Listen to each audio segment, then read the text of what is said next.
Internet पर criticism कोई नई बात नहीं, लेकिन प्रॉब्लम तब शुरू होती है जब लोग तुम्हारी बात को सुनने से पहले तुम्हारी कैटेगरी डिसाइड कर देते हैं। बस इसी कंफ्यूजन को क्लियर करने चाहता हूं। सबसे पहले एक मिसकंसेप्शन एड्रेस क्लियर कर लो।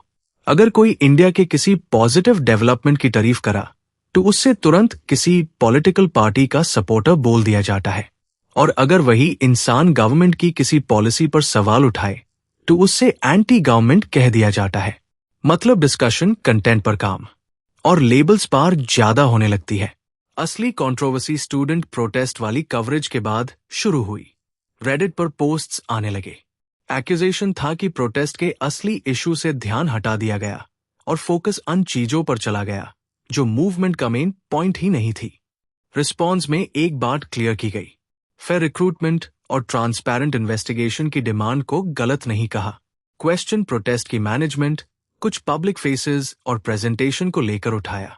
एक सिंपल पॉइंट रखा कि किसी मूवमेंट का ऑब्जेक्टिव सही हो सकता है, लेकिन इसका मतलब ये नहीं कि उस मूवमेंट का हर डिसीजन भी क्रिटिसिज्म से ऊपर हो जाए।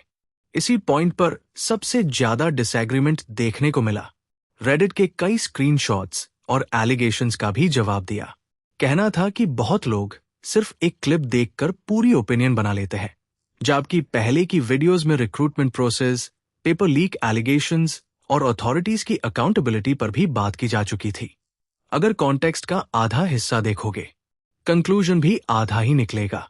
वीडियो के एंड तक डिस्कशन सिर्फ प्रोटेस्ट तक सीमित नहीं रहती। बात इंडिपेंडेंट थिंकिंग पार आ जाती है। अगर हर इशू को सिर्फ पॉलिटिकल कैंप्स के थ्रू देखोगे तो फैक्ट्स पीछे रह जाएंगे। गलत को गलत बोलना जरूरी है, लेकिन सही को सिर्फ इसलिए रिजेक्ट कर देना क्योंकि वो तुम्हारी आइडियोलॉजी से मैच नहीं करता, वो भी उतना ही गलत है। फाइनल मैसेज भी कुछ इसी डायरेक्शन में है कि किसी क्रिएटर को ब्लाइंडली फॉलो मत करो, किसी रेडिट पोस्ट को फाइनल ट्रूथ मत मान लो, और किसी वायरल क्लिप को पूरी स्टोरी समझने की गलती मत करो।